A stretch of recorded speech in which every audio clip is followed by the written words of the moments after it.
Yo guys, welcome to Ashton Fitness and welcome back to the second episode of Road to VSIT. Unfortunately, I wasn't able to train my VSIT for an entire week since my last upload because I got the flu.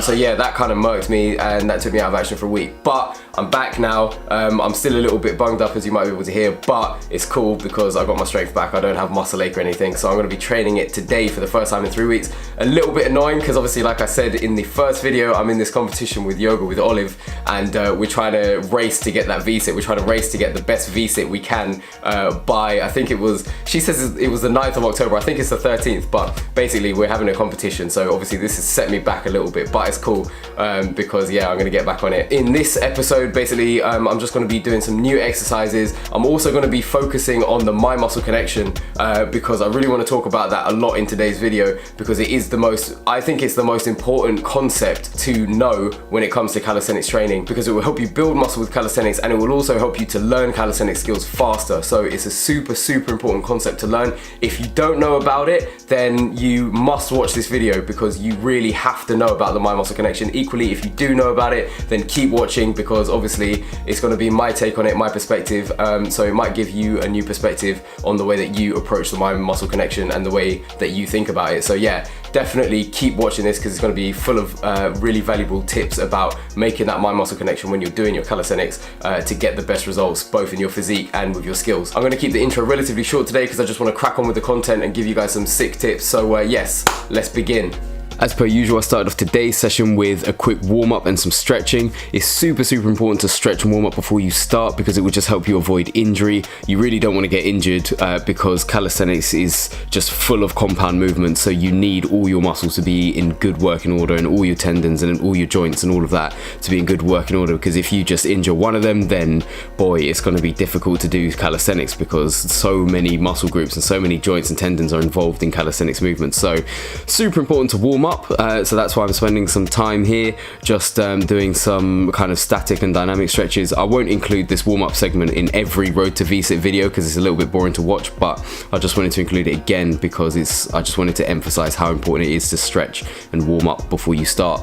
Here I'm just doing my scapular push-ups because, as you guys know, I had my motorbike accident and injured my shoulder, so I'm just making sure that everything's nice and warm and it's all loose in preparation for our warm-up sets. So what I'm doing here is I'm just doing some tucked L-sits just to warm up the triceps, shoulders, forearms, abs, all in preparation for the VSIT training because it's all very intense. So it's a really good idea just to make sure that everything's nice and warm. Obviously I've done my stretches and everything else, but I'm just doing some relevant kind of warming up drills just to get ready for this first set.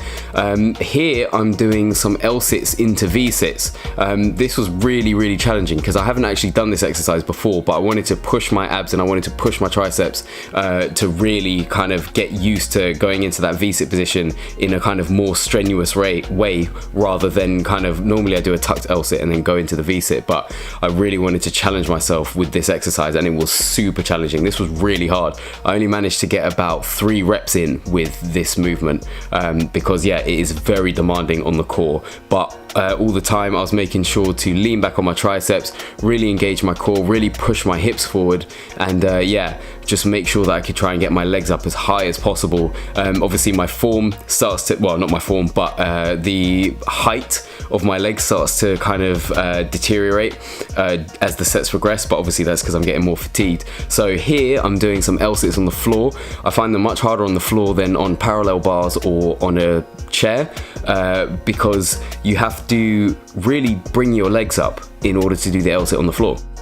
The main thing that I'm trying to train here is actually my compression, and that's the whole reason why I'm doing these on the floor, is because I really want to train sucking my legs up as high as I can and really getting that compression, because I think that will translate into being able to do the V-sit and really getting my legs up to my face for that proper V-sit look where your feet are like right up towards the ceiling. So here I'm just really trying to suck my legs up as high as possible and really train that compression, really work my hip flexors, really work my core, and I'm getting a little bit of a lean forward on the L-sit as well to again train that compression, and that's why I'm doing it on the floor, because it makes it a little bit more challenging to keep your feet off the floor in the L-sit position on the floor. So that's why I'm doing it there.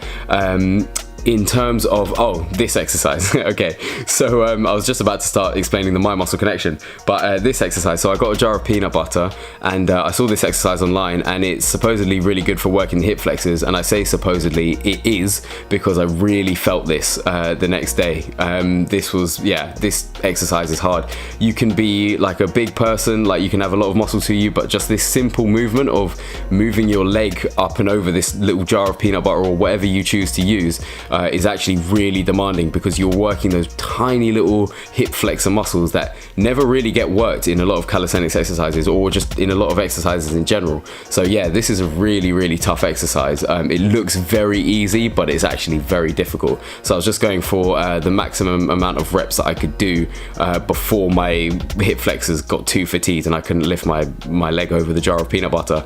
But when I'm doing every exercise in this video, I'm making a mind muscle connection. Now, the mind muscle connection is one of, as I already mentioned in the beginning of the video, one of the most, if not the most important concept to know about to progress with your calisthenics training. And that is because not only will it help you build muscle, but it will also help you prevent injury, and it will also help you progress with your calisthenics skills. So let's start off with building muscle. So during these exercises, again, even with this hip flexor exercise that I'm doing now, I'm making that mind muscle connection, and I'm thinking about how my muscles are contracting and how they're squeezing and stretching and really working, and how the tension's being placed on those muscles while I'm doing my exercises. And that is because obviously while I'm doing my exercises, I want my muscles to grow. Like, that is also one of the main reasons why I'm doing calisthenics, is because I want to get that muscle growth from calisthenics. So making that mind muscle connection with the muscles that you're trying to target will really help you with your muscle growth and building muscle with calisthenics, because it will just get your mind inside that muscle. It will help you to place the correct tension on that muscle, and it will make you aware of how that muscle's contracting and how you can get the most out of that muscle. So it's really, really important to be making the mind muscle connection if you want to get the best kind of physique benefits out of your calisthenics training. It's also super important to make the mind muscle connection because it will just help you avoid injury. Like, you really don't want to get injured, especially with calisthenics, as I already said, because like all of your joints, all of your tendons, all of your muscles are really involved in a lot of calisthenics movements, because they're all compound movements. So you really don't want to get injured, because if you injure one thing, it's just a nightmare, because you might be able to, it will just severely limit your training, if not put it permanently to a halt. Well, not permanently, that's a bit dramatic, but yeah, it will really hinder your training, so you don't want to get injured. Let me just quickly explain this exercise, and I'll delve back into the mind muscle connection stuff. Here I'm basically just working on so in the last exercise I was working on hip flexor strength. Here I'm working on that kind of very specific strength where I'm pushing my hips forward to try and get my hips as far forward as possible, and the lean back on my triceps as kind of, nearly died there. The lean back on my triceps as far backwards as possible. I didn't explain that very well. I'm trying to lean back on my triceps as far as possible and push my hips forward as far as possible with this movement, and I'm just trying to train that, because obviously you need to lean back on your triceps and push your hips forward to get that nice V-sit. So here I'm just training that. So yes, back to the mind muscle connection. So again, yeah, you don't want to injure yourself. So making that mind muscle connection will allow you to learn your limits when you are doing your training, so that you don't injure yourself and you don't push yourself beyond your limits, because you would have, with trial and error, of course, it's not going to happen straight away, but with trial and error you will know how to push your body, and you'll know where your limits are. So you'll learn here, sorry, I'm just going to delve back into the training video. So here I'm just doing some timed piked leg lift static holds, and I'm trying to, I think I was holding them for about 18 seconds each time, but I was trying to hold them for my max amount of time. Back to the mind muscle connection. So we're going back and forth, but yeah, I'm sorry if it's hard to keep up, but it's important that I talk about this mind muscle connection stuff. So yeah, it will basically, making the mind muscle connection will allow you to know your limits, so that you don't push yourself too far beyond them and then injure yourself. Because if you're just doing your movements kind of willy-nilly and with no thought, it will be much easier to injure yourself, because you won't be conscious of how your muscles and tendons and joints are moving and engaging and everything else. So it's really important just to make sure that you are aware of how everything's engaging, so that you don't push yourself in unnatural ways or put yourself in unnatural positions that are no good for your joints, tendons and muscles and all that kind of stuff. So very important for injury prevention. Back again to the training video. I'm just doing some stretches for the hamstrings here. Again, same stretches as last week, just trying to really stretch out those hamstrings and work on that piked flexibility. And back to the mind muscle connection again. So yeah, the last reason why the mind muscle connection is really important to know and to use is because it essentially helps you progress faster. So you will know through building a strong mind muscle connection, you'll know which exercises work best for you in terms of building a physique. You know which exercises your muscles respond really well to, and equally you'll know which exercises your muscles don't respond well to. And in terms of calisthenics progress, in terms of learning skills, you're gonna know which skills are your strengths. You're gonna know which ones you can use effectively to progress, and you're gonna know which ones you need to work on or just don't work for you at all. There are some skills that just won't work for you or just won't do you any favors. Like some people really like front lever raises. I completely just really don't. I think they're a waste of time, front lever raises. Obviously with correct form they can be really good, but it's too easy to cheat, and that's why I don't use it. But it was through that mind muscle connection that I found that out in the first place. But that's just me. It might be different for you. So making the mind muscle connection will help you progress faster with your calisthenics training, because you'll know which exercises work for you best, and you'll also know which exercises you need to work on and which don't. So yes, I think this is coming up to the end of the video, and yeah, this is just the last stretch working on that pike flexibility again. So hope you guys enjoyed that. Yes. Just finished this week's workout. It was hard, man. I did a couple of exercises that I've never done before. Like I started with the L-sit to V-sit raises. I've never done those before, but I wanted to challenge my muscles in ways that I hadn't before, just to push it and to get it used to doing like harder things and harder variations than it's used to, because obviously that's what's going to translate into being able to do that V-sit in the end, and also just translate into more muscle strength in the future. So yeah, I really wanted to push my muscles with those, and they were hard.